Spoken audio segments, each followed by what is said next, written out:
Hi everyone, सभी प्यारे बच्चों का अगेन वेलकम है चैनल पे। शुरू करेंगे आज की क्लास को द इकोनॉमिक टाइम्स के इस प्यारे से एडिटोरियल से। फ्लेक्सिंग बॉन्ड्स इसका टाइटल है। आर्टिकल लिखा गया है इंडिया की सॉफ्ट पावर पे, जो इंडिया ठीक से यूज़ नहीं कर पा रहा। सॉफ्ट पावर क्या होती है? इनडायरेक्ट पावर या आपका रुतबा, आपका इन्फ्लुएंस। चलिए शुरू करते हैं आर्टिकल को अपने क्विज के साथ में। जल्दी से क्लास को एक लाइक और एक शेयर दें, और जो लोग बच्चे नए हैं चैनल पे, ज़रूर से चैनल को सब्सक्राइब करके शाम को 6:30 बजे का अपना अलार्म लगाएं। इस वक्त आपको रोज़ शाम को एक क्लास मिलती है जिसमें बेसिक लेवल से सब चीज़ों को सिखाया जाता है। आज की क्लास में जो भी आप सीखेंगे इस क्विज़ पे अप्लाई करेंगे। 8 क्वेश्चंस हैं। क्लास के लास्ट में इस क्विज़ को मैं सॉल्व करवाऊंगा। ठीक है, अभी शुरू करते हैं क्लास को। आइए कुछ नया सीखते हैं।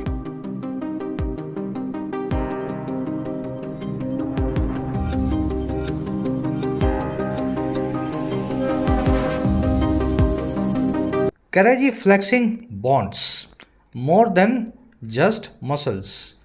मसल आप जानते हैं, मांसपेशियां, आपके बाइसेप्स, ट्राइसेप्स, चेस्ट है ना, शोल्डर्स। और फ्लेक्स करने का मतलब होता है टाइट करके दिखाना, डिस्प्ले करना।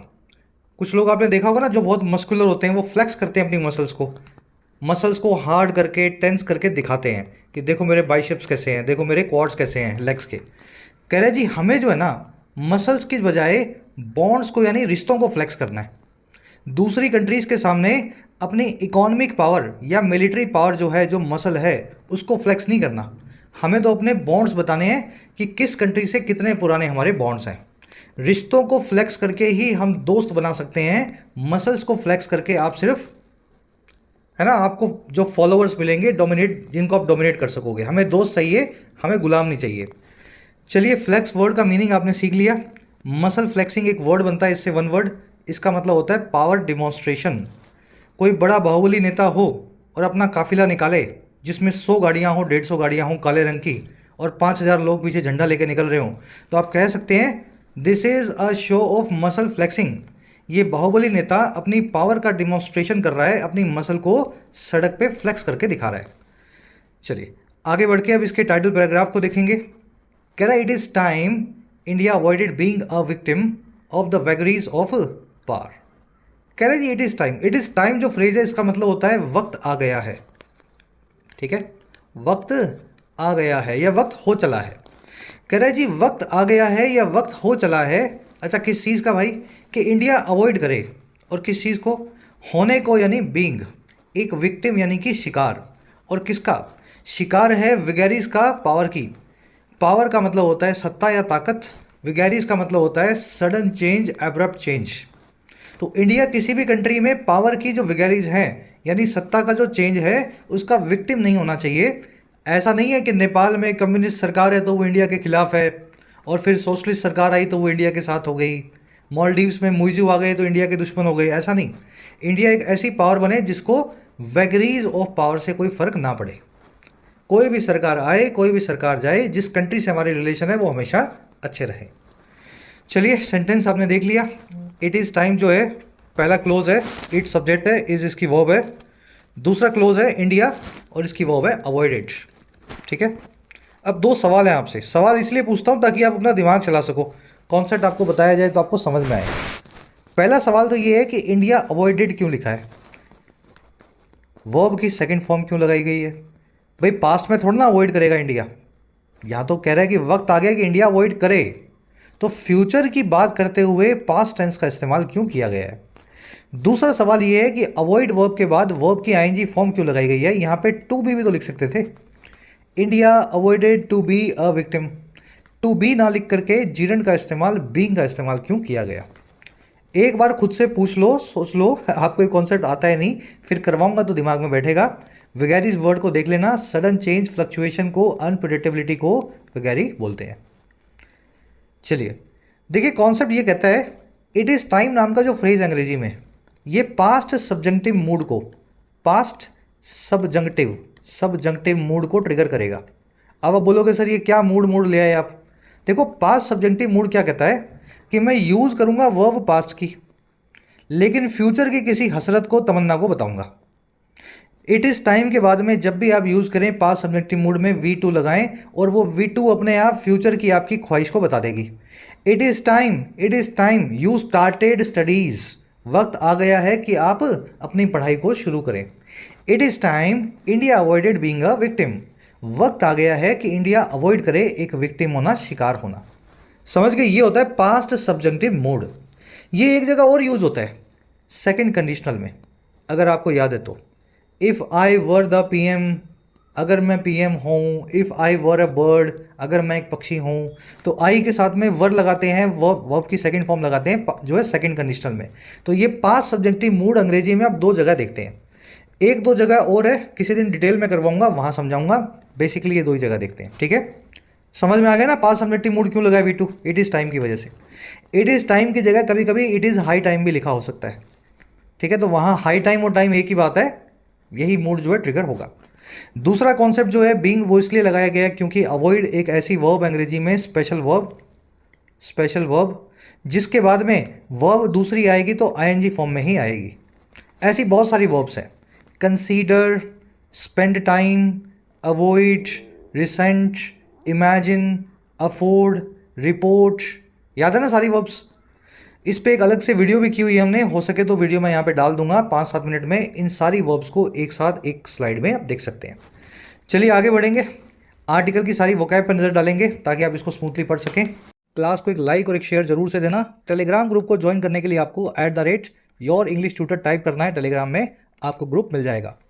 साथ ही YT ऐप पे आप तैयारी कर सकते हैं अपने एग्जाम्स की, चाहे SSC हो, डिस्क्रिप्टिव राइटिंग हो, UPSC का हो या बैंकिंग का हो।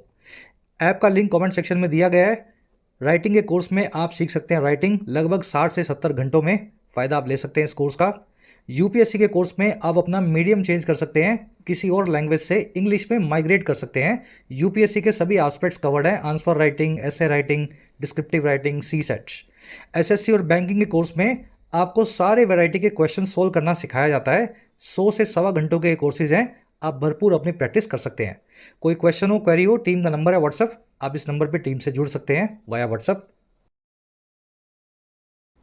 चलिए वोकैब शीट अपनी विम्सिकल से शुरू करना है। थोड़ा जूम इन कर रहा हूँ मैं, टेलीग्राम से इस शीट को आप डाउनलोड कर लेना। इस शीट का ये फ़ायदा है कि इसमें देख रहे हो 305 पेजेज हैं। आप जिस दिन की क्लास को चलाना चाहो उस दिन की डेट को यहाँ सर्च करो, उस दिन की डेट को यहाँ सर्च करो या टाइटल को सर्च करो, उस दिन की वोकैब आपके सामने खुल जाएगी। तो पूरा अपना एक जो है ना पिछले 1 साल का, 1.5 साल का, इसमें आपको वोकैब एक साथ मिल जाता है डे वाइज। पहला वर्ड है विम्सिकल। विम्सिकल क्या होता है जी? जो फुल ऑफ विम्स हो। और विम का मतलब क्या होता है? मूडीनेस, मूडीपना, मन मर्जी, पल में तोशा पल में माशा, वो होता है ना, उसको बोलते हैं अंग्रेजी में whim. Youth are fan of whimsical fashion nowadays. आजकल का जो यूथ है वो बड़े ही मूडी फैशन का, मनमाने फैशन का फैन है। अब देखो ये जो मूडी है, विम्सिकल है, इसके लिए सारे वर्ड्स यूज होते हैं। एक्सेंट्रिक, एक्सेंट्रिक का हिंदी मतलब होता है विचित्र, ठीक है? स्ट्रेंज भी होता है लेकिन विचित्र बोलोगे तो समझ जाओगे आप, है ना? अजीबोगरीब, बिजार, अजीबोगरीब, वियर्ड, बहुत ही अजीबोगरीब, आर्बिट्रेरी, मनमानी से भरा हुआ, और वगैरियस। वगैरियस का मतलब है जो चेंजेबल हो, जो अपने मूड के हिसाब से बहुत जल्दी बदलता रहे। आज इस पे दिल, कल उस पे दिल, वो बॉलीवुड मूवीज़ में होता है ना। तो वो वगैरियस जो है, वगैरियस पर्सनैलिटी का वो हीरो होता है जिसका दिल इस पे और आज उस पे और कल उस पे। समझ गए? तो ये वर्ड आप आर्टिकल में आज वगैरियस को देखेंगे। नाउन फॉर्म है इसकी वगैरी, है ना? चलिए अगला वर्ड है फैशन। फैशन तो आप समझते हैं नाउन फॉर्म में। वर्ब फॉर्म में फैशन वर्ड का मतलब होता है किसी चीज़ को एक शेप में, एक रूप में लाना। The right to life and privacy gives us the right to fashion और lives in the way we find suitable. जो दो अधिकार हैं, जो हक है हमें इंडिया में, राइट टू लाइफ और राइट टू प्रिवेसी, ये अधिकार जो है, हक जो है, हमें राइट देते हैं कि हम फैशन कर सकें, शेप कर सकें अपनी ज़िंदगियों को उस तरीके से जैसे हम चाहते हैं, the way we find suitable. इसको तराशना भी बोलते हैं, शेप करने को। तराशने के लिए इरेक्ट और काव नाम के 2 वर्ड्स भी इस्तेमाल होते हैं। आज आप काव नाम का वर्ड आर्टिकल में देखेंगे। किसी भी चीज़ को किसी फॉर्म में तराशना, तराशना समझते हैं ना? मूर्तिकार जो है पत्थर में से मूर्ति को तराश के बाहर निकाल लेता है ना? बड़े से पत्थर में से कार्व आउट करता है एक आइडल को, मूर्ति को। अगला वर्ड है मैनिफेस्ट। मैनिफेस्ट का मतलब होता है किसी चीज़ का रियल बनना या अवतार लेना। अगर विष्णु जी ने अवतार लिया भगवान राम का, लॉर्ड राम का, तो उन्होंने मैनिफेस्ट किया एज लॉर्ड रामा। अब आप बोलोगे सर अवतार से रियल बनना कैसे कनेक्ट हुआ? जब आप अवतार लेते हैं तभी तो आप रियल होते हैं। पहले तो आप भगवान थे, है ना, कहाँ बैठे थे, वैकुंठ लोक में। उसके बाद आपने अवतार लिया, आप ह्यूमन बन के आए, आप लॉर्ड बन गए, है ना, ह्यूमन बन गए। तो अवतार लेने के लिए और रियल बनने के लिए दोनों ही तरीके से ये वर्ड इस्तेमाल होता है अंग्रेजी में, दोनों मीनिंग कनेक्टेड है। हर dreams of being independent manifested with her selection for the job. उसका जो सपना था आज़ाद होने का, इंडिपेंडेंट होने का, वो मैनिफेस्ट हो गया, रियल बन गया उसके जॉब में सिलेक्शन के साथ ही। चलिए, सपना रियल हो गया, मैनिफेस्ट हो गया। रियलाइज करना, मटेरियलाइज करना, सभी सिनोनिम्स हैं इस वर्ड के। You will see the word manifest in the article today. Manifestation noun form है, इसको हिंदी में बोलते हैं अवतार, है ना, ये वर्ब फॉर्म है अवतार लेना। अगला वर्ड है बार्गेन। बहुत अच्छे से आप जानते होंगे इस वर्ड को, खास करके लड़कियां। बार्गेन का मतलब होता है मोल भाव करना, निगोशिएट करना, या इसको बोलते हैं हैगल करना। दुकानदार ने अगर 10 रुपया बोला तो आप उसको 5 में 7 में लाने की कोशिश करते हो, यही कहलाता है बार्गेन करना। Never bargain for something that you can afford. किसी भी ऐसी चीज़ के लिए बार्गेन ना करें जो आप अफोर्ड कर सकते हैं, जिसको आप इजीली खरीद सकते हैं। चलिए, लास्ट अपने पास वर्ड है, ये एक इडियम है अंग्रेजी में। ये इडियम का मतलब ये है कि ज़िंदगी बहुत बेशकीमती है, छोटी छोटी चीज़ों पे मोल भाव करके बिताने के लिए। अगर जेब में 10,000 रुपये पड़े हैं और 10 रुपये का खर्चा है तो उस पर बार्गेन मत करो, आगे बढ़ जाओ। वो 2 मिनट जो है आपकी ज़िंदगी के चुरा के ले जाएगी वो बार्गेन आपसे। लास्ट वर्ड है रेजिलियंस। रेजिलियंस का मतलब होता है आपकी एबिलिटी टू बाउंस बैक, गिर के खड़े होने की आपकी ताकत। Indian economies resilience held us corp with the recession of 2009। Bharat की इकोनॉमी की जो बाउंस बैक की एबिलिटी है, रेजिलियंस है, जुझारूपना है, उसने इंडिया को मदद किया 2009 के रिसेशन से बाहर आने में, कोप विद करने में। रेजिलियंट जो होता है वो इसकी एडजेक्टिव फॉर्म है। रेजिलियंस यानी जुझारूपना, रेजिलियंट मतलब जुझारू। तो आज जुझारू नाम का वर्ड आर्टिकल में देखेंगे। चलिए, वो क्या होगी डिटेल में, छोटा सा आर्टिकल है, जल्दी से शुरू करेंगे। एक समरी आपको दे देता हूँ। समरी ये है कि इंडिया एक इकोनॉमिक पावर हाउस बन चुका है, बड़ी इकोनॉमी है, और मिलिट्री के हिसाब से भी हम बड़ी पावर है। लेकिन बावजूद इसके छोटे मोटे देश, छोटा मोटा वर्ड वैसे यूज़ करना नहीं चाहिए किसी कंट्री के लिए, लेकिन फिर भी मैं यूज़ कर ही देता हूँ। नेपाल जैसे, भूटान जैसे, है ना, मालदीव्स, मॉरिशस जैसे, ये छोटे मोटे देश, 5, 10, 15, 20 लाख की आबादी वाले, 50 लाख वाली, ये देश कभी कभी इंडिया को आंख दिखा देते हैं। जैसे रिसेंटली मालदीव्स ने करने की कोशिश की अंडर द प्रेसिडेंट मोइजू। हमारा आर्टिकल कह रहा है कि इसका रीज़न क्या है, हमारे पास ना तो वैसी मसल्स है और ना वैसा पैसा है, ना अमेरिका जैसी मसल्स हैं, ना चाइना जितना पैसा है, हम बीच के हैं। और जो आदमी बीच में होता है ना, वो आदमी बीच का रास्ता अपनाता है। हमारे इन सभी कंट्रीज से बॉन्ड्स बहुत अच्छे हैं हिस्टोरिकली, तो हमें उन बॉन्ड्स को यूज़ करना चाहिए, अपनी सॉफ्ट पावर को इन कंट्रीज़ के ऊपर लगाना चाहिए, है ना। सभी के सभी कॉमनवेल्थ का पार्ट हैं। इंडिया जो है मालदीव्स का काफ़ी पुराना दोस्त है, नेपाल से हिस्टोरिकल रिलेशंस हैं, भूटान से भी कुछ ऐसा ही है। तो पुराने रिश्तों का इस्तेमाल करना है, मसल फ्लेक्सिंग या इकोनॉमिक माइट हमारे काम नहीं आएगी। आज की टोन मैं लास्ट में बताऊंगा आपको। देखो, मैंने यहाँ लिख भी दिया है टोन, यहाँ मैंने लिख भी दिया है टोन, ताकि मैं लास्ट में आपको बता सकूं। तो टोन को देखेंगे लास्ट में, ताकि आप भी उसको फिगर आउट कर सकें। शुरू कर रहा हूँ आर्टिकल। कह रहा the ultimatum by Maldivian president Mohamed Muizzu to India to withdraw its military personnel by March 15 or else is an extreme rendition। कह रहा है जो अल्टीमेटम है, अल्टीमेटम का मतलब होता है आखिरी डिमांड या रिक्वायरमेंट। कह रहा है, और जिसने किसने दिया है, ये मालदीव के प्रेसिडेंट मोइजू ने दिया है, और दिया है इंडिया को। और इंडिया को क्या अल्टीमेटम है कि आप विड्रॉ कर लें अपनी मिलिट्री पर्सनल को, वापस बुला लें अपने फौजियों को। मिलिट्री पर्सनल मतलब मिलिट्री में काम करने वाले एम्प्लॉई यानी फौजी। और कब तक, मार्च 15 इस तारीख तक। अच्छा, नहीं बुलाया तो और एल्स का मतलब अंग्रेजी में नहीं तो। कह रहा है ये जो अल्टीमेटम है ना मोइजू का, छोटे से कंट्री के, एक आबादी के देश के प्रेसिडेंट का, इंडिया को, कह रहा है ये एक एक्सट्रीम रेंडिशन है। ये बहुत ज़रूरत से ज़्यादा बढ़ के बड़ा जो एक रेंडिशन है, रिप्रेजेंटेशन है, या यूँ कहते हैं एक एक्सप्लेनेशन है। और किसकी, of multipolarity also known as AKA non alignment. Multipolarity का मतलब क्या होता है, दुनिया में मल्टीपल पोलर्स बन चुके हैं। अब अमेरिका अकेला नहीं है, चाइना अकेला नहीं है, आपको रशिया भी मिलेगा, इंडिया भी मिलेगा। अलग अलग पोलर, अलग अलग पावर्स के ध्रुव बन चुके हैं, और जिसको हम बोल भी सकते हैं नॉन अलाइनमेंट। आप हर पावर ग्रुप के साथ अपना रिलेशन मेंटेन करते हो, किसी एक से जुड़ करके बैठे नहीं हो। और कब हो रहा है सब? इन द 21st सेंचुरी, 21वीं सदी में। तो ये अल्टीमेटम हमें आया जो है ना मालदीव से, ये एक एक्सप्लेन करने वाली चीज़ है, रेंडिशन है, एक सफाई है, एक्सप्लेनेशन है नॉन अलाइनमेंट की 21 सेंचुरी में, जो कि मल्टीपोलैरिटी है, बहुत सारे पॉलर्स हैं। मालदीव जैसा देश भी, उसको ऐसा लगता है कि इंडिया का साथ छोड़ करके और बहुत सारे पावर सेंटर्स हैं जहाँ से हमें हेल्प मिल सकती है। तो उसका एक एग्जाम्पल है ये मोइजू का जो धमकी है हमें, समझ गए? अल्टीमेटम जो है सब्जेक्ट इज एज की वर्ब, रेंडिशन का मतलब होता है किसी चीज़ की एक्सप्लेनेशन। ये वर्ड कहाँ से बना है? चलो कहाँ से बना है तो छोड़ो, बता देता हूँ वैसे एक्चुअल मीनिंग क्या होता है। मान लीजिए कोई म्यूजिकल परफॉर्मेंस है जिसमें कोई कहानी है, आप उस कहानी को सभी दर्शकों को सुनाएं। कोई नॉवल है 400 पन्ने की, आपने पढ़ ली और आपने 10 मिनट में अपने पूरे परिवार को उस नॉवल की कहानी सुना दी। तो ये आप कर रहे हैं रेंडिशन, किसी कॉम्प्लेक्स चीज़ को आसान भाषा में समझा रहे हैं। तो ये जो बड़ी कॉम्प्लेक्स चीज़ है ना नॉन अलाइनमेंट इन 21st सेंचुरी, उसको आसान भाषा में समझना हो, उसको आसान भाषा में समझना हो तो मोइजू की धमकी को पढ़ लो जो उसने इंडिया को दी है।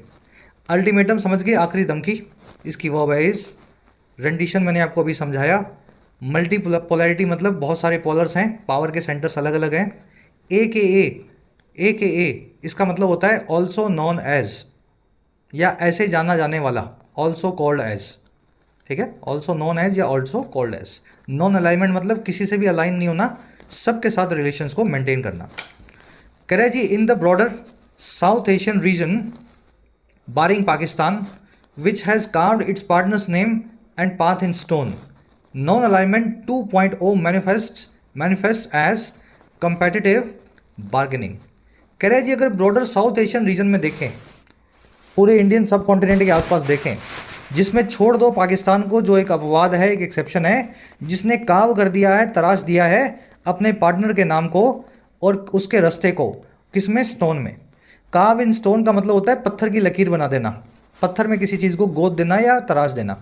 कह रहा है जी पाकिस्तान को छोड़ दो, अलग रास्ता है इसका, इसने तो अपना पार्टनर जो है आयरन ब्रदर चाइना, उसका नाम पत्थर की लकीर से लिख दिया है। कह रहा है इसको छोड़ दो, बाकी जो सब नॉर्मल कंट्रीज़ हैं, समझ पा रहे हो, नॉर्मल कंट्रीज़, कह रहा है वहाँ देखोगे तो नॉन अलाइनमेंट का जो सिस्टम है 2.0, भाई 1.0 मतलब ओरिजिनल नॉन अलाइनमेंट, 2.0 मतलब उसका नया रूप। कह रहे वो मैनिफेस्ट करता है, वो अवतार लेता है या रियल बन के आता है हमारे सामने कंपिटिटिव बार्गेनिंग के तौर पे, है ना? चाइना से मुझे ज़्यादा पैसा मिलेगा तो मैं चाइना का दोस्त, इंडिया से कम पैसा मिल रहा है तो इंडिया आउट। तो ये कंपिटिटिव बार्गेनिंग का नाम बन गया है नॉन अलाइनमेंट 2.0। कह रहे something that India is well adapt in on the bigger global stage. कह रहा है ये वही चीज़ है जिसमें इंडिया भी वेल अडेप्ट है, इंडिया भी बहुत अच्छे से मजा हुआ है बिगर ग्लोबल स्टेज पे, बड़े वैश्विक मंच पे। हम भी तो यही कर रहे हैं ना, चाहे फ्रांस से रफाल खरीद रहे हैं, फ्रांस को पैसा दे रहे हैं और बदले में फ्रांस जो है अपने अलाइज को छोड़ करके इंडिया को सपोर्ट करने लगता है, समझ पा रहे हैं? तो हम भी इस काम को बड़े अच्छे से करते हैं, यही नॉन अलाइनमेंट 2.0 है, आज की सच्चाई है। चलिए थोड़ा सा पढ़ने में अच्छा लग रहा होगा, मुश्किल लग रहा होगा, लेकिन ऑब्जेक्टिव भी मेरा यही है कि कुछ नया पढ़ो आप। विच आया पाकिस्तान के लिए, सिंगुलर है, वर्ब भी सिंगुलर आएगी, has carved, curve in stone करना यानी पत्थर में लिख देना किसी चीज़ को, चाइना का नाम लिख दिया इसने पत्थर में, अपने पार्टनर का नाम। नॉन अलाइनमेंट 2.0 जो है इसकी वर्ब है मैनिफेस्ट करना किसी चीज़ को, किसी चीज़ का रियल बन के सबके सामने आना, अवतार लेना, है ना? कंपेटिटिव बार्गेनिंग यानी कंपेटिटिव होकर के मोल भाव करने की ताकत, इंडिया की वर्ब है इज। एडेप्ट का मतलब होता है बहुत अच्छे से किसी भी चीज़ में एक्सपर्ट, निपुण, डेक्स्ट्रस, है ना, कैपेबल या प्रोफिशिएंट। कह रहा है irrespective of how the government of India और GOI डील्स विद माले और Maldives, India can do well to work on its neighbourhood first policy. कह रहा है जी बिना इस बात को तवज्जो दिए, इररिस्पेक्टिव ऑफ या रिगार्डलेस ऑफ, किस बात को? कि कैसे भारत सरकार निपटेगी मुइजू से, माले से यानी मालदीव से, डील विद करेगी। कह रहे इस बात को छोड़ दो, ये जो होगा जो वो देखा जाएगा। कह रहे इसको छोड़ने के बाद इंडिया जो है ना वो बहुत अच्छा कर सकता है अगर वो वर्क करे अपनी इस सरकारी पॉलिसी पे जिसका नाम है नेबरहुड फर्स्ट पॉलिसी, जिसमें हम अपने पड़ोसी देशों से अच्छे रिलेशंस बनाते हैं, उनको कर्जा देते हैं, कर्जा माफ़ करते हैं, है ना, कल्चरल और पीपल टू पीपल एक्सचेंज जो है एनकरेज करते हैं। तो हमारी इस सरकारी पॉलिसी को और अच्छे से हमें सुदृढ़ करना होगा, मजबूत बनाना होगा। अभी चाहे माले से आप जैसे निपटना चाहो निपट लो। माले जो है मालदीव्स की कैपिटल है, समझ पा रहे होंगे आप। GOI मतलब गवर्नमेंट ऑफ इंडिया, वर्ब है इसकी डील्स विद, डील विद करना यानी निपटना, इंडिया की वर्ब है can do well. Irrespective of, regardless of, बिना इस चीज़ को तवज्जो दिए। कह रहे जी being in the middle is not easy, बीच में जो होना है वो बिल्कुल भी ईजी नहीं है, ना इस तरफ हो ना उस तरफ हो, अगर बीच के हो तो आप बिल्कुल भी आसान पोजीशन में नहीं हो। कैसे हम बीच में भाई? कह रहा है unlike other global players India does not have deep pockets. कह रहा है जी दूसरे ग्लोबल प्लेयर्स की तरह, जापान की तरह, चाइना की तरह, है ना, और कुछ हद तक जर्मनी, फ्रांस की तरह, इंडिया की डीप पॉकेट्स नहीं है, इंडिया की बड़ी जेब नहीं है। डीप पॉकेट होना, बड़ी जेब होना, यानी खूब पैसा होना। तो इंडिया में बहुत सारा पैसा, एक्स्ट्रा पैसा नहीं है। और क्यों? To make the wheels of outreach move faster, ताकि जो व्हील्स हैं, जो पहिया है आउटरीच का, आउटरीच यानी रीच करना, अप्रोच करना, दूसरी कंट्री से संबंध बनाना, तो संबंध बनाने का जो पहिया है उसको हम और फास्ट मूव करवाएं, उसको और तेज़ी से चलाएं, है ना। चाइना तो क्या करता है? लोन दे देता है, संबंध बन गए अपने आप। हमारा ऐसा सिस्टम नहीं है, ऐसी डीप पॉकेट्स तो हमारे पास है नहीं कि जो आओ और कर्जा ले जाओ और बाद में माफ़ करवा लो। तो हम बीच के हैं, हमारे पास ये वाली पोजीशन में हम अभी अभी तक नहीं आए हैं जिसमें आउटरीच को हम पैसे के दम पे दूसरों के रिलेशन को अच्छा कर सकें, दूसरों के साथ संबंध बना सकें। इंडिया की वो है does not have deep pocket, आप समझ गए होंगे, बड़ी जेब, बड़ा पैसा। कह रहे no does it thankfully have a neo imperialist tag, और ना ही इंडिया के पास, नॉर का मतलब है ना ही, इट आया इंडिया के लिए, ना ही ये रखता है थैंकफुली कोई भी नियो इंपीरियलिस्ट टैग को। देखिए इंपीरियलिस्ट का मतलब होता है उपनिवेशवादी, नियो मतलब नए ज़माने का, तो हम नए ज़माने के उपनिवेशवादी भी नहीं हैं, ना हम रशिया हैं जो अटैक कर देता है यूक्रेन पे, ना हम चाइना है जो कर्जे दे देकर लोगों को जो है खरीद लेता है, उनकी ज़मीन पे कब्जा कर लेता है। तो हम इस तरफ वाले भी नहीं हैं, है ना, ना हम हमला करते हैं। अच्छा फिर हम क्या करते हैं? कह रहे जी a common colonial past binding the region and a large PIO and expat population give India a special currency. कह रहे जी हमारे पास पावर ये है कि हमारा एक कॉमन कॉलोनियल पास्ट है, हम सभी जो आसपास की कंट्रीज़ हैं उन्हीं की तरह अंग्रेज़ों के गुलाम हुआ करते थे, कॉलोनी हुआ करते थे। तो एक पास्ट हमारा कॉमन है जो पूरे रीजन से हमें बाइंड करता है, साउथ एशियन रीजन में हमारे दोस्ती वाले संबंध बनाता है, बाइंड करना यानी जोड़ना। कह रहा है और एक लार्ज PIO और एक्सपैट पॉपुलेशन है हमारे पास, एक्सपैट्रिएट से बना है एक्सपैट, एक्सपैट का मतलब है जो हमारे देश से दूसरी कंट्री में काम करने गया हो, और PIO का मतलब होता है person of Indian origin. US में कमला हैरिस, UK में ऋषि सुनाक, है ना। कह रहे हैं जी ये जो लोग हैं जो इंडियन ओरिजिन के हैं और जो एक्सपैट्स हैं जो इंडिया से बाहर गए हैं, कह रहे हैं हमारा पास्ट और ये वाले लोग ये हमें एक स्पेशल करेंसी देते हैं, स्पेशल लेजिटिमेसी देते हैं वर्ल्ड के अंदर, समझ गए। जब हमारा आदमी हर कंट्री में बैठा होगा किसी ना किसी अच्छी जगह पे, बड़ी छोटी जगह पे, तो अपने आप ही इंडिया को वजन मिलने लगता है, हमें एक स्पेशल करेंसी मिलती है। करेंसी का मतलब होता है आपकी किसी कंट्री की करेंसी या किसी कंट्री की वर्थ, समझ गए ना। हमारी करेंसी जो रुपये है वही तो हमारी वर्थ है। इंडिया को दुनिया अगर कागजों में तोलना चाहे तो रुपये पे ही तोल पाएगी, है ना, इकॉनमी पे। तो करेंसी का मतलब होता है आपकी कीमत या आपकी वर्थ। चलिए पास्ट और पॉपुलेशन दोनों की वर्ब है गिव, बाइंड करना यानी जोड़ना, कॉलोनियल यानी उपनिवेशवादी, करेंसी आपने देख लिया, पर्सन्स ऑफ इंडियन ओरिजिन यानी ऐसे लोग जो इंडियंस नहीं हैं लेकिन जिनके नाम इंडियंस हैं, जिनके रूट्स इंडिया से आए हैं। कह रहे this bond and India success as a vibrant democracy and growing economy that is seeking to overcome developmental challenges should make it a natural choice. कह रहे ये हमारा रिश्ता और भारत की जो कामयाबी है एक जिंदा दिल वाइब्रेंट डेमोक्रेसी और ग्रो करती हुई इकॉनमी के तौर पे, और वो इकॉनमी जो कोशिश कर रही है ओवरकम करने को, फतह पाने को, डेवलपमेंटल चैलेंजेस को, विकास से जुड़ी समस्याओं को। कह रहे ये सब चीज़ें जो है ना इनको मेक कर देना चाहिए, बना देना चाहिए भारत को एक बाय डिफ़ॉल्ट या नेचुरल चॉइस, और किस तौर पे? As partner for the region smaller nations, partner के तौर पे रीजन के स्मॉलर नेशंस के, समझ गए। रिश्ता हमारा सबसे ऑलरेडी है ही पुराना पास्ट है, और डेमोक्रेसी है, हम इकॉनमी है बढ़िया, सब चंगा सी, है ना। और वो इकॉनमी है जो हाईफाई नहीं है, अभी भी बहुत चैलेंजेस हैं, अभी भी वो इकॉनमी है जो सड़कें पुल बना रही है, अपनी पॉपुलेशन का लाइफस्टाइल अच्छा करने की कोशिश कर रही है। तो ये सब चीज़ें जो है हमें एक नेचुरल चॉइस बना देती हैं, आसपास की कंट्री हमें अपना पार्टनर बन करके देखे। अब पार्टनर कैसा हो? Not as a big brother but as an elder sibling. कह रहा है एक बिग ब्रदर के तौर पे नहीं, एक चाइना, अमेरिका के, रशिया के तौर पे नहीं, बल्कि बड़े भाई के तौर पे, एल्डर सिबलिंग के तौर पे देखे। That has taken a few knocks itself, वो बड़ा भाई जो टेक कर चुका है फ्यू नॉक्स को खुद ही, जो खुद ही कई जगह मार खा चुका है, खुद ही कई जगह से चोट खाया हुआ है। समझ गए? बिग ब्रदर थोड़ा अथॉरिटी वाला वर्ड है, अमेरिका जैसी दिखाता है, चाइना जैसी दिखाता है। एल्डर सिबलिंग में क्या होता है? बड़ा भाई, बड़ी बहन, जिससे आप रिस्पेक्ट भी करते हैं और प्यार भी देते हैं। तो हमें एल्डर सिबलिंग बनना है, डोमिनेशन करने वाला बिग ब्रदर नहीं बनना है। चलिए, थोड़ा सा लंबा सेंटेंस था, कॉम्प्लिकेटेड भी था, होपफुली समझ में आ गया होगा। बॉन्ड और सक्सेस जो है ये दोनों सब्जेक्ट्स हैं, और वर्ब है इसकी शुड मेक। दैट आया इकोनॉमी और डेमोक्रेसी के लिए, इसकी वर्ब है इज सीकिंग, सीख करना, किसी चीज़ को पाने की कोशिश करना। वाइब्रेंट यानी जिंदा दिल, ओवरकम करना यानी फतह पाना। सिबलिंग यानी बड़ा भाई या बड़ी बहन, जो भी आपका भाई बहन है रियल वाला, उसको बोलते हैं अंग्रेजी में सिबलिंग। जो दूर का हो वो कज़न, जो पास का हो वो सिबलिंग। सिबलिंग की वर्ब है, सिबलिंग के लिए दैट आया, और वर्ब आई इसकी has taken. To have taken a few knocks या to take a few knocks, इसका मतलब होता है खुद भी किसी बैड एक्सपीरियंस से गुजरना, किसी जगह चोट खाना या मार खाना। चलिए, दो ग्रामर कॉन्सेप्ट्स हैं। एक तो कॉन्सेप्ट है इस पे बेस्ड नॉर पे, और एक बेस्ड है एल्डर पे। ये आपको भी करवाऊंगा। लास्ट सेंटेंस जो है इसका, इस पैराग्राफ का देख लो।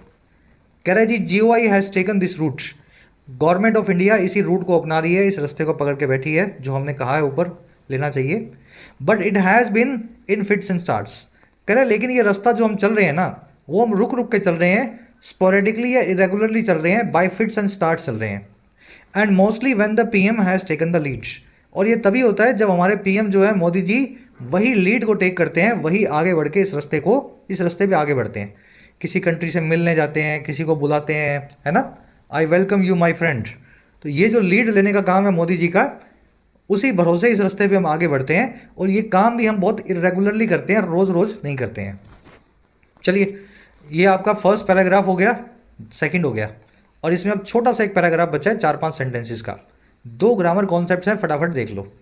पहला कॉन्सेप्ट तो ये है, मैं आपसे पूछ लेता हूँ, एल्डर, ओल्डर और एल्डरली में क्या फ़र्क है? चलो ये करवा दूँ आपको, सिंपल कॉन्सेप्ट है।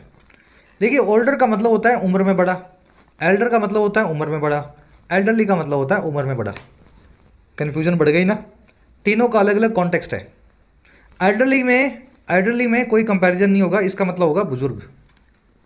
भाई ये हमारे बुजुर्ग हैं, बुजुर्ग आपने बोल दिया तो एल्डरली वर्ड यूज़ हो जाएगा। उम्र में बड़ा ही है वो आपसे, कंपैरिजन नहीं है, ये ज़्यादा बुजुर्ग हैं, कम बुजुर्ग हैं, बुजुर्ग बुजुर्ग होता है। तो नो कंपैरिजन तब यूज़ करना है एल्डरली। जब कंपैरिजन हो और किसी फैमिली मेम्बर की आप बात करो जो आपसे बड़ा हो और आप उसको रिस्पेक्ट देना चाहो, तब यूज़ करें एल्डर।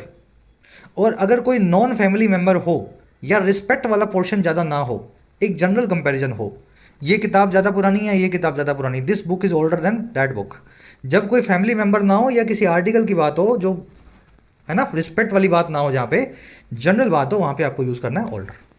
तो कंपैरिजन के लिए एल्डर या older, depending on the fact कि जिससे आप कंपेयर कर रहे हो, whether the person is your family member और नॉट। और एल्डरली में कोई कंपैरिजन नहीं होगा, ये बुजुर्गों के लिए यूज़ होगा, चाहे आपके परिवार का हो, चाहे आपके परिवार से बाहर का हो।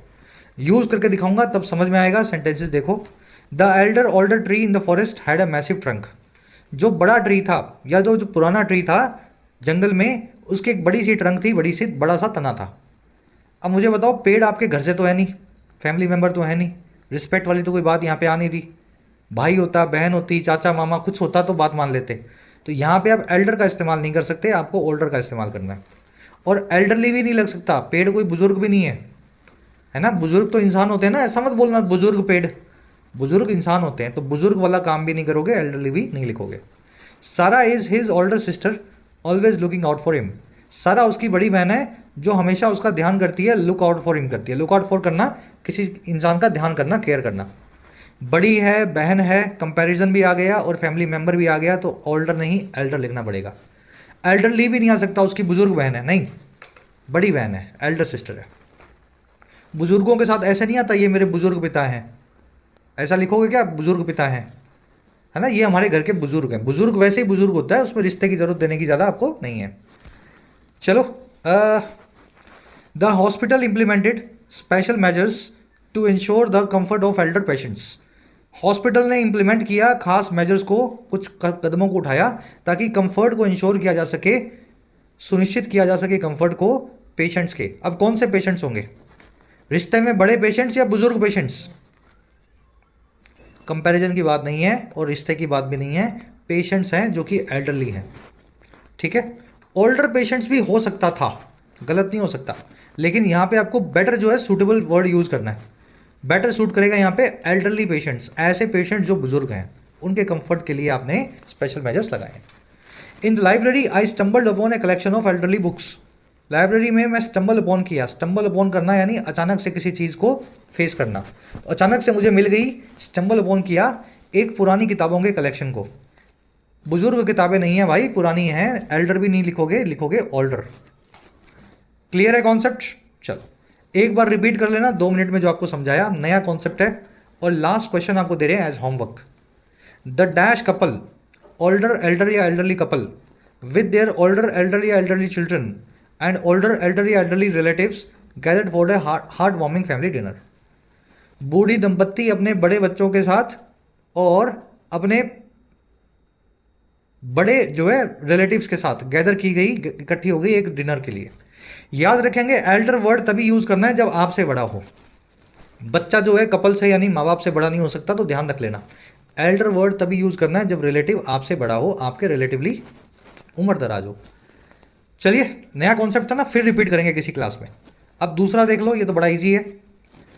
ये सारी अंग्रेजी में ऐसी एडवर्ब्स हैं जिनको अंग्रेजी में बोलते हैं नेगेटिव एडवर्ब्स, और जब भी ये सेंटेंस के शुरू में आएंगी, सेंटेंस में इन्वर्जन करेंगी, यानी हेल्पिंग वर्ब को मेन जो है वर्ब से या सब्जेक्ट से पहले रखेंगी। इनकी लिस्ट आपको याद रखनी पड़ेगी। ग्रामर सीरीज में पार्ट नंबर 19 में डिटेल में एक एक एडवर्ब को आपको करवाया गया है। An elected government should never disrespect the mandate of its voters. एक चुनी हुई सरकार को कभी भी डिसरिस्पेक्ट नहीं करना चाहिए अपने मतदाताओं के जनादेश का, मैंडेट का। सेंटेंस बिल्कुल ठीक है, सब चंगा सी। नेवर जो है नेगेटिव एडवर्ब है, आपने इसको बीच में रखा है, ध्यान रखना। लेकिन जब भी ये नेवर एडवर्ब आप सेंटेंस के क्लोज के शुरू में रखना चाहो, ठीक है, eight the beginning of a close, तब ये नेवर जो है अपने सेंटेंस के अंदर एक इन्वर्जन करवा के छोड़ेगी। नेगेटिव एडवर्ब्स यहां लिख देता हूं, at the beginning of a clause, ठीक है।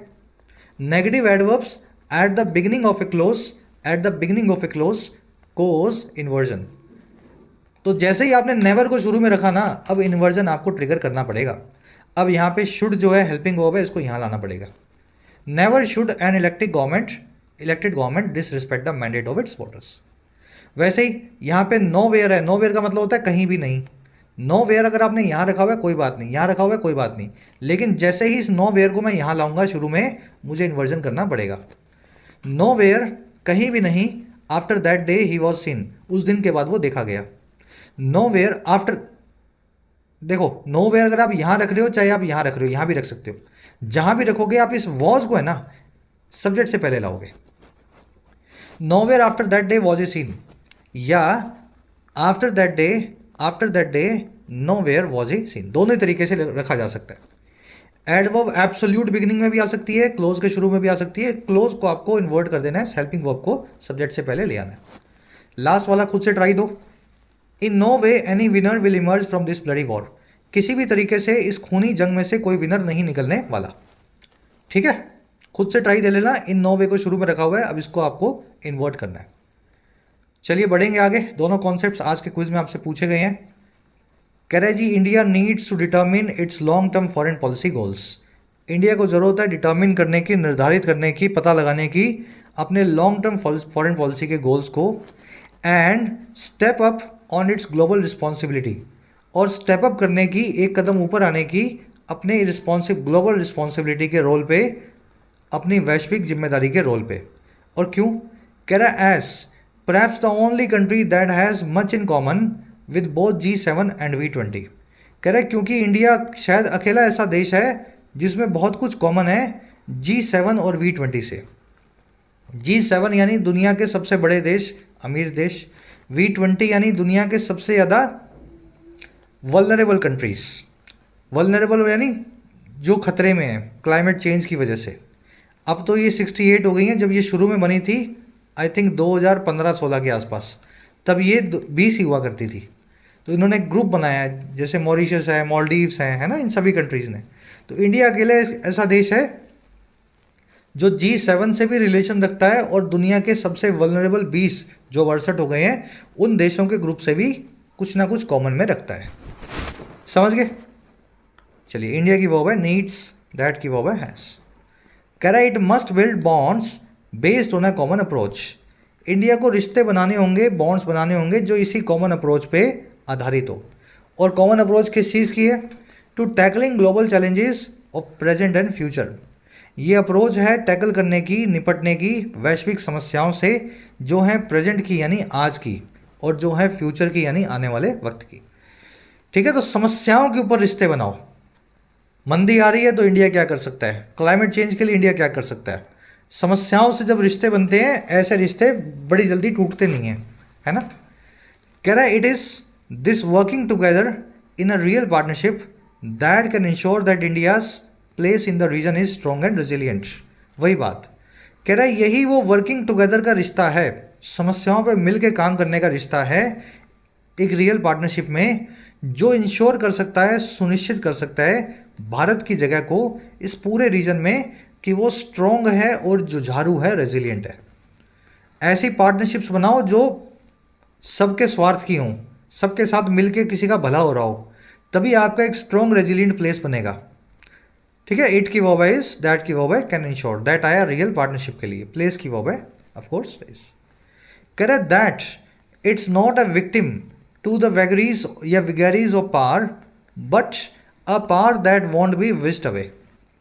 कह रहा है कि लास्ट में ये बात कि ये एक विक्टिम नहीं है, ये एक शिकार नहीं है बदलाव का पावर में, वेगरीज ऑफ पावर का, बल्कि ये खुद ही एक ऐसी पावर है जिसको विश अवे नहीं किया जा सकता, जिसको जब मन चाहे वापस रवाना नहीं किया जा सकता या अवॉइड नहीं किया जा सकता। विश अवे करना है किसी चीज़ को, विश करना कि वो अवे चली जाए, जैसे मोइजू कर रहा है अभी कि इंडिया चला जाए यहाँ से, जैसे केपी ओली कर रहे थे नेपाल में। तो कह रहे हम ऐसी पावर बिल्कुल नहीं बनना चाहते हैं जो कोई भी आए और विश करे और हम वहाँ से चले जाएं। हम विगेरीज ऑफ पावर का विक्टिम जो है तभी नहीं बन पाएंगे जब हम इस तरह के रिश्तों में सबके साथ इन्वॉल्व होंगे। तो it's not a victim of vagaries of power but a power that can not be wished away. Vagary आप समझते ही हैं, बदलाव, sudden change, abrupt change, whimsical change. चलिए रैप अप करें क्लास को। मुश्किल था लेकिन ठीक है, जिस दिन मुश्किल आर्टिकल पढ़ा करो उस दिन सोचा करो कि सच में कुछ नया सीखा। ग्रामर भी अच्छी हो गई इसमें, है ना, वोकैब भी अच्छी आ गई। अब देखो टोन बता देते हैं, क्या लग रहा है टोन क्या होगी? टोन जी इस आर्टिकल की है सजेस्टिंग, सजेस्ट कर रहा है भारत को क्या करना चाहिए, कैसे अपनी अप्रोच को आगे बनाना है। सजेस्टिंग टोन में लिखा हुआ आर्टिकल है, ठीक है, यहाँ लिख देता हूँ, टोन है सजेस्टिंग। चलो फर्स्ट क्वेश्चन, इंडिया की स्ट्रेंथ के बारे में इनमें से कौन सी चीज़ है जो इंडिया की स्ट्रेंथ आप समझ सकते हैं जब डिप्लोमेटिक रिलेशंस की बात हो? चारों में से कौन सी चीज़ है जो भारत की स्ट्रेंथ है? देख के बताओ, चारों को पढ़ो, हिंदी कर लो इनकी, आपकी स्ट्रेंथ निकल आएगी। ठीक है, खुद से कर लोगे, बहुत इजी है ये क्वेश्चन, खुद से करोगे तो करते ही आपका आंसर निकल आएगा। चलिए नेक्स्ट क्वेश्चन है, बाय फिट्स एंड स्टार्ट्स, इस ईडियम का मीनिंग पूछा है। To take a few notes, ये ईडियम का मीनिंग पूछा, आपको आता होगा। वगैरी आपको ऑलरेडी जानते ही हैं, 3 सिनोनिम्स पूछे हैं, और हैगल वर्ड का मीनिंग आपसे पूछा है। काव होता है, रेजिलियंट होता है, निगोशिएट होता है। तो ये वोकैब बहुत इजी है, सारे वर्ड्स आप देख चुके हो, वही मैंने आपको रिपीट करके पूछे हैं। लास्ट वाले में 3 एरर्स हैं, और जहाँ पे मैंने डार्क किया है इन्हीं वर्ड्स की वजह से या इनके आसपास आपको एरर्स मिलेंगी। खुद से एक ट्राई दो। सभी क्वेश्चंस के आंसर इसी वीडियो के नीचे फर्स्ट कमेंट में डाल दिए गए हैं। मेरे आंसर से अपने आंसर्स को मैच करना और अपने आंसर्स को चेक करके आउट ऑफ 8 कितना स्कोर मिला बताना, ठीक है। ऐसे आर्टिकल्स जो बाहर से लेता हूँ कितने इंटरेस्टिंग और कितने